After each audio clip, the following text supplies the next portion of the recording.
KPBS On Demand is supported by Splatero, helping homeowners pay off debt by offering streamlined access to your home's equity with no additional monthly payments or new debt. Splatero provides a lump sum of payment in exchange for a share of your home's future value. Pre-qualification is available at splatero.com. One of the first things that happened to me when I first went to prison, everybody in prison smokes, almost everybody. Jane Dorotik was sent to the California Institution for Women, a women's prison in Chino. It was not a living situation Jane was used to.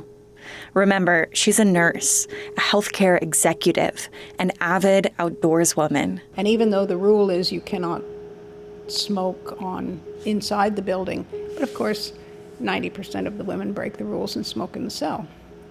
So here I am stuck in a cell with smokers, and I was wise enough to realize I don't get to walk in and say, hey, wait a minute, I don't want this. This is their space. Soon after she arrives in prison, she has a hearing to decide what job she'll have and what part of the prison she'll live in. Jane headed in prepared. You're not really allowed to speak in that meeting. They speak about you, at you. But I decided I would, and I said, look, 50,000 people every year die of secondhand smoke. I don't want to be one of them until I'm able to get myself out of here, get my conviction overturned. So what I've done is found 7 other women who are non-smokers who would like to be grouped together, and I found a room, a cell, that has an 8-person cell that has only 1 resident in it currently. So you're displacing only 1 person and putting 8 others together in a non-smoking environment. And to me, it sounded like I was being proactive. She was being proactive, organizing, making a plan, like she did in her old life as a healthcare executive. But this was not her old life. Well, first they said, now, Miss Dorotik, you know this is a non-smoking environment. And I said, yes, I understand that's your rule, but I think you understand that everybody in here smokes. And, after some back and forth argument, the captain said to me, okay, well, give your list to the sergeant on the way out and we'll try and accommodate you. So I did, and I thought, well, good, that actually went pretty well. Well, that's how naive I was. This was prison, where speaking up and being proactive is generally not appreciated. What happened is I did get a transfer, but not into a room with 7 other non-smoking women. I got put in the room with the known biggest drug dealer in the prison system. Jane didn't get her non-smoking room, and now she was sharing a room with someone who could potentially be much more dangerous. And the person was pretty angry at me and smoked, of course. So it was a tough, almost a month I lived in that cell in fear. And anytime I went out, I had to lock everything up because the antagonism and anger became things like if I left a library book, something I had checked out of the library, if I left it on my bunk, I'd come back and half the pages were ripped out, which meant I had to pay for it in returning it to the library. So anyway, it was just really tough. And the person herself was pretty abusive. I mean, I didn't get beaten up, but there were many times where I sort of hovered in the corner of my bunk thinking, please don't come in drunk and try and beat me up. Jane found herself in a situation she never would have imagined. In prison for killing her husband, cowering in the corner hoping she didn't get beat up, surrounded by angry women and secondhand smoke. But here's something about her personality. She's always in motion, always taking action. Before prison, she was an administrator, organizing nurses for a healthcare company, and worked on businesses on the side, like horse training. So even though her life had taken a drastic and devastating turn, she was still organizing and advocating. And pretty quickly, she began advocating for other women in prison. This is just who she is at her core. She's someone who wants to help people. She's an organizer, which I think most women are natural organizers. This is Connie Leyva, who at the time was a state senator representing Chino, where Jane was in prison. Jane was in her mid-50s, and she was a part of a group who called themselves the Golden Girls. These were all women over 55, and just to talk to them about issues that they were having, and were there things, little things like, we have some older women serving time, women in their 70s. And, one of the issues was some of them were on the top bunk. Could we make sure they were on the lower bunk because it was too hard for them to climb up? In Chino, it's always hot, and there were issues around the heat. So we were able to work through Jane with the prison, and made sure that there were big swamp coolers to cool things down, just making sure the inmates had access to ice to cool their body heat down. So Jane was she was always advocating for other people. She was, of course, advocating for herself, but really cared about all the other inmates. And the more Jane talked to other prisoners, the more she saw corruption in their cases, too. When I originally got to prison, I was just absolutely blown away. Like being hit in the face with some of the stories that the women were telling me. I was thinking, how can this be? How can all of these women end up in prison? Even if those women were guilty of their crimes, Jane saw that societal systems had led them to trouble. She saw the system of courts, district attorneys, public defenders, and all the rest.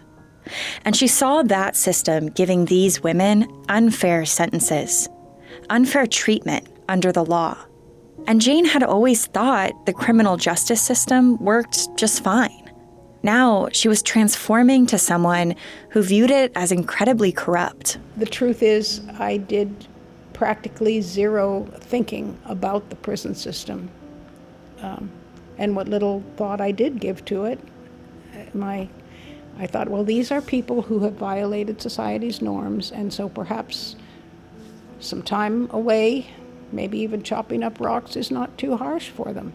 And that's how blind I was. I just did not realize what was really happening, that it was a whole system that took over and was self-sustaining in those ways.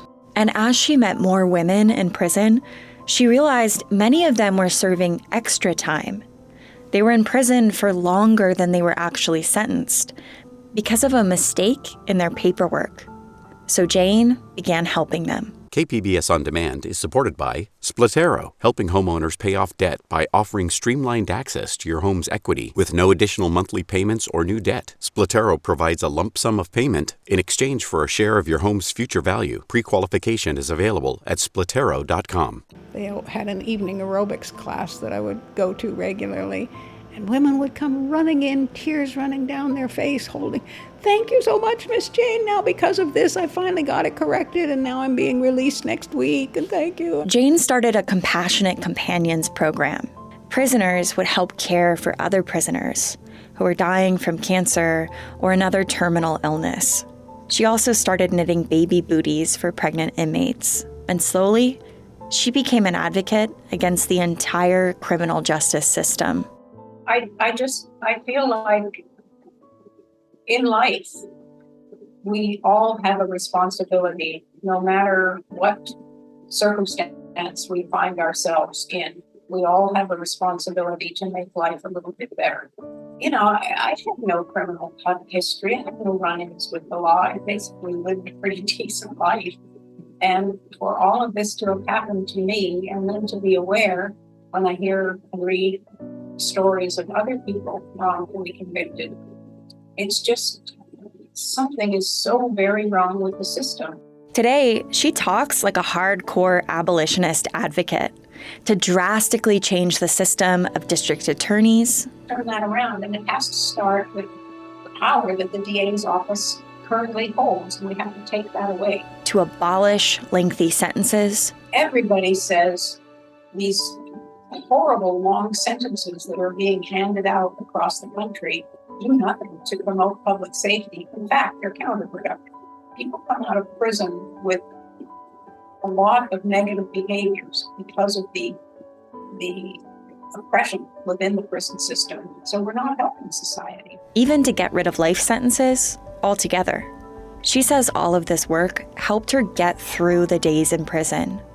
She'd help women file paperwork to get another appeal, or get a parole hearing, or to correct an error in their files, allowing them to be released earlier. I always was dealing with my own situation, and there were certainly times where I was overwhelmed and feeling I can't do this anymore. I just can't keep this hope alive. I mean, how long is it going to take for my conviction? And there were times where it was pretty hopeless. But somehow also advocating for other women also was what sustained me, what kept me going. And each little victory, however little it was a victory. And I made a big point of celebrating that victory. Here's one little tiny battle that we won, so we can keep on in this war. Of course, part of her advocacy was for herself, regarding her case. She was pursuing appeals, but those ran out. So I was on my own writing and learning about the law and so forth, and I kept doing it and kept getting denied. Her last hope was to get additional DNA testing of evidence from her case. Next time, how that DNA testing works. Free Jane is hosted by me, Katie Hyson. It's reported and produced by Claire Tragesser, sound design by AM/FM Music, additional producing by Laura McCaffrey. It was edited by David Washburn and Terrence Shepard, web design by Brendan Tuccinardi, and our news director is Terrence Shepard. KPBS On Demand is supported by Splatero, helping homeowners pay off debt or for home improvements by offering streamlined access to your home's equity with no additional monthly payments or new debt. Splatero provides a lump sum payment in exchange for a share of your home's future value. Learn more at splatero.com. KPBS On Demand is supported by Splatero, helping homeowners pay off debt by offering streamlined access to your home's equity with no additional monthly payments or new debt. Splatero provides a lump sum of payment in exchange for a share of your home's future value. Pre-qualification is available at splatero.com.